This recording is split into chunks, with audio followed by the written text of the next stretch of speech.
Welcome to Sukima English News. I'm Sarah. And I'm Mark. Today we're looking at how OpenAI is protecting children from AI exploitation. Plus, defense ministers from Japan, South Korea, and the US are meeting. And we'll explore the enduring role of notebooks in learning. Our first story today looks at a critical issue in the age of artificial intelligence, protecting young users. OpenAI has released a policy proposal detailing how we should address the exploitation of children through AI. This comes as AI technology, while offering many benefits, also presents new ethical and social problems. Specifically, the spread of generative AI makes it easier to create child sexual abuse material, or CASAM, and to alter images of children using deepfake technology. These issues go beyond existing legal and investigative frameworks, posing a serious challenge. OpenAI's proposal is part of their blueprint for child protection, aiming to adapt to the evolving nature of child exploitation by AI. They are suggesting modernizing state laws, structuring reporting standards, and implementing safeguards from the design phase. That's a concerning development. What numbers illustrate the scale of this problem? The data is alarming. A report from the National Center for Missing and Exploited Children found that the rise of AI image generators in 2023 led to a surge in AI-generated CSAM, and the Internet Watch Foundation reported a massive increase in AI-generated child abuse videos. They detected 3,440 such videos in 2025, a jump from just 13 the previous year. That's a 26,362% increase. Over 26,000%? And you mentioned deepfakes? Yes, deepfake technology is a major concern. AI is increasingly used to create realistic-looking content involving children. UNICEF points out that this includes cases where children's images are altered to create sexually explicit content. It sounds like this is a global issue. Absolutely. OpenAI's move aligns with international efforts. UNICEF has warned about the spread of sexual image abuse via generative AI. The IFLA has also published reports on safe online environments for children. The OECD has revised its recommendations for child protection in digital environments, and governments worldwide are releasing AI ethics guidelines. For example, the former Biden administration issued comprehensive guidelines for federal agencies on AI use, mandating risk management and transparency. Japan's government has also formulated AI ethics guidelines to enhance transparency and accountability. It's good that governments and international bodies are taking this seriously. What are OpenAI's specific proposals? OpenAI's proposal suggests several key areas. They want to update laws to better address AI-generated CSAM. They are also advocating for clearer reporting mechanisms for suspected child exploitation cases. And importantly, they emphasize integrating safety measures directly into the design of AI systems from the beginning. That design phase point is crucial. It's harder to add safety features after the fact, isn't it? Exactly. Building safety in from the start is far more effective. They are also looking at ways to improve the identification and removal of harmful AI-generated content. This includes collaborating with law enforcement and child protection organizations. How might these proposals affect users in Japan? Any unique challenges? For Japan, a key consideration is how its legal framework will adapt. The rapid pace of AI development means laws need to be flexible and updated regularly. Japan's government is already working on AI ethics, so integrating international best practices like OpenAI's proposals will be important. It also highlights the need for continued public awareness and education in Japan about the risks associated with AI and online safety for children. Education and clear guidelines seem to be the common thread. It's a complex problem. It truly is. The challenge is to harness AI's power while ensuring the safety of the most vulnerable. OpenAI's proactive stance and detailed proposals are a significant step. We'll continue to follow developments in AI safety and child protection closely. Let's shift gears to international defense cooperation. Japan and South Korea's defense ministers recently held a video conference. Important given regional tensions.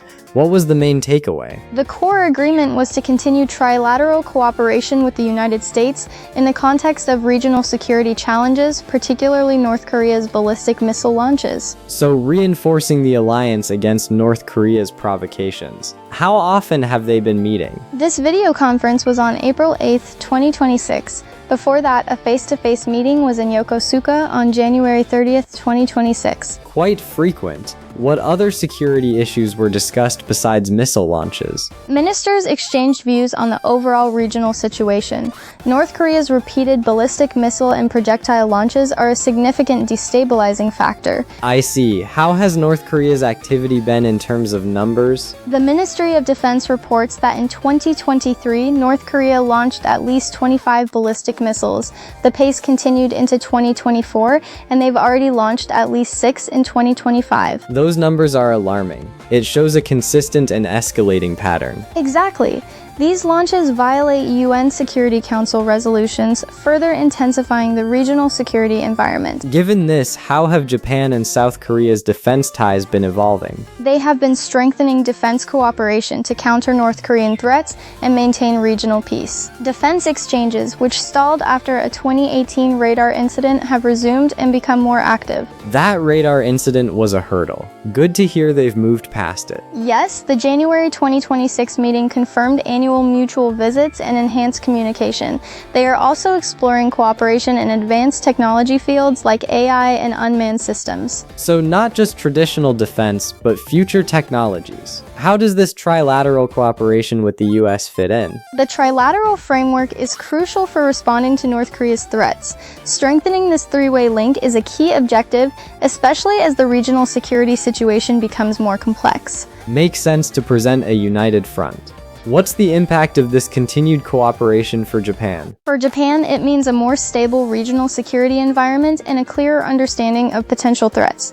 It also facilitates burden sharing and joint responses. And for Japanese citizens, what does this mean practically? It contributes to a greater sense of security. Knowing Japan is actively working with allies to address regional instability, it reassures people their safety is a top priority. That's comforting. This cooperation seems vital for peace in East Asia. It certainly is. The commitment to continued collaboration between Japan, South Korea, and the US signals their dedication to regional stability. Reassuring to see these diplomatic efforts, especially with a clear focus on data and shared objectives. Agreed. The proactive approach to security, including advanced technology cooperation, is a positive development. It highlights the importance of international dialogue in navigating challenging times. Absolutely. Consistent communication between defense ministers is key to building trust and coordinating effective strategies. It's a complex geopolitical landscape, but these meetings provide a clear path forward. They do. The shared goal of a peaceful and stable region is a strong motivator for this cooperation. Good to know these alliances are actively working to counter threats. Indeed, the focus on joint exercises and information sharing strengthens their collective defense capabilities. So, we can expect more joint activities and consultations. That's the expectation, yes. The aim is to solidify and deepen the trilateral security framework. It's a positive sign for regional security. It is. This cooperation is essential for addressing evolving threats in East Asia. Thank you for that overview, Sarah. My pleasure, Mark. Let's discuss education and a familiar item for many Japanese people, the Japonica study notebook from Showa Note. Oh, the colorful ones. I used those as a kid. Launched in 1970, it sold over 1.4 billion notebooks. Impressive. What made it so popular? Initially, they used encyclopedia-like photos to spark interest in learning. A smart way to make learning engaging. They also used TV ads and updated cover designs, like the popular insect series. So they adapted well. What's the current educational context? Japan's education is digitizing rapidly. The Giga School program provides every student with a tablet. Yes, a major shift. Digital textbooks are increasing, and by 2030 they'll be officially recognized like paper ones. A big change. How does this affect study habits? A February 2025 survey showed over 73% of elementary students have a home study habit. That's high. What are they studying? The most common is school textbooks and homework at 62.6%. Traditional methods are still strong.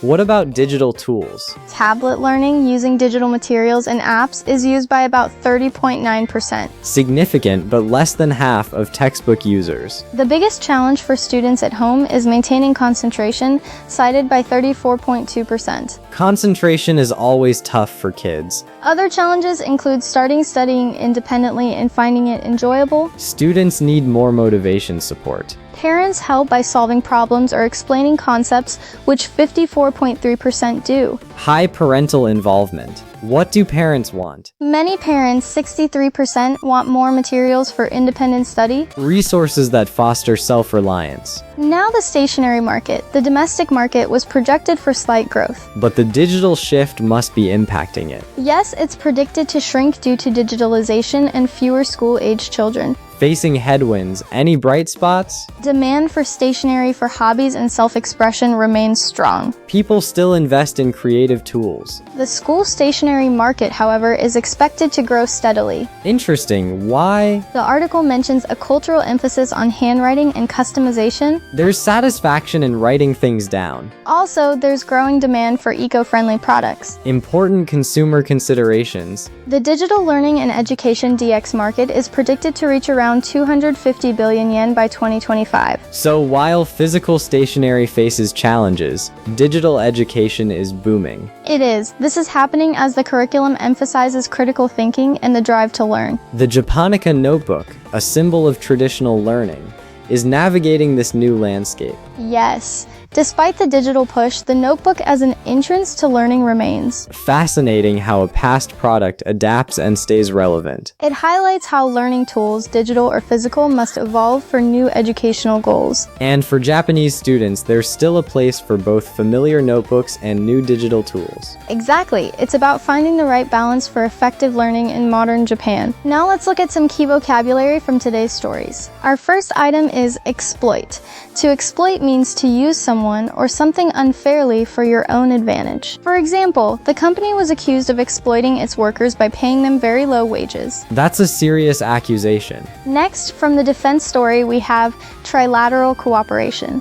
This refers to cooperation involving 3 countries working together. For instance, the 3 nations agreed to enhance trilateral cooperation on cybersecurity. It emphasizes the involvement of 3 parties. Moving on to the education story, a useful phrase is spark interest. This means to make someone feel curious or enthusiastic about something. For example, the museum's interactive exhibits were designed to spark interest in science. That's a great way to engage people. Back to the OpenAI story, let's look at generative AI. This is artificial intelligence that can create new content such as text, images, or music. For example, generative AI is revolutionizing creative industries by assisting artists and writers. It's a powerful technology with many applications. Another important phrase from the defense context is escalating pattern. This describes a situation where actions or events are becoming increasingly severe or frequent over time. For example, the military observed an escalating pattern of aggression from the neighboring country. That suggests a worrying trend. And our last one from the education story is digitizing rapidly. This means that something like education is quickly moving from traditional paper-based methods to digital formats. For example, the publishing industry is digitizing rapidly, with more ebooks becoming available. It's a sign of the times. Time for our shadowing practice. Let's practice using the key vocabulary we just learned. OpenAI is developing ways to protect children from those who would exploit them online.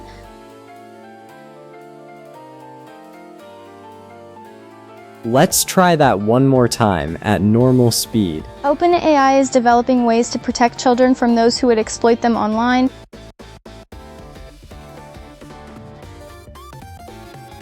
Maintaining trilateral cooperation between Japan, the US, and South Korea is vital for regional stability.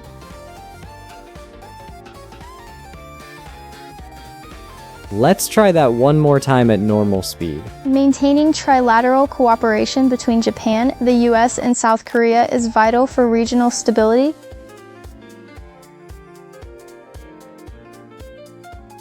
Japonica study notebooks were designed to spark interest in learning by featuring colorful encyclopedia-style photos on their covers.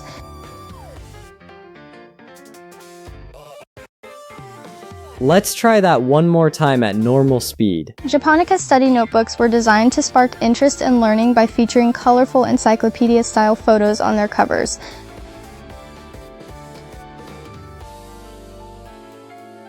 Generative AI has made it far easier to create harmful content, with AI-generated child abuse videos rising from 13 to 3,440 in just 1 year.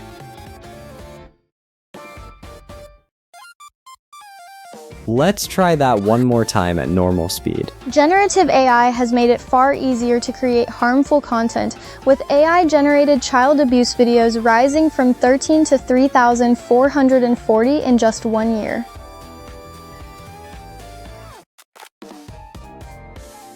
North Korea's ballistic missile launches show an escalating pattern, with at least 25 launches recorded in 2023 alone.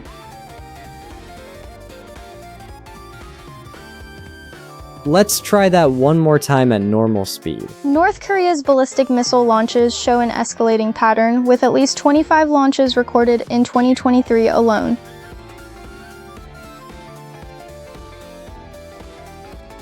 Through Japan's GIGA School program, which provides every student with a tablet, education is digitizing rapidly across the country.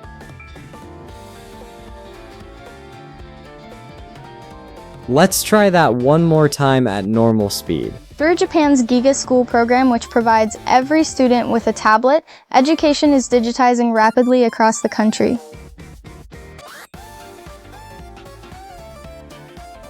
That's all for today's Sukima English news. Keep practicing your English every day. See you next time.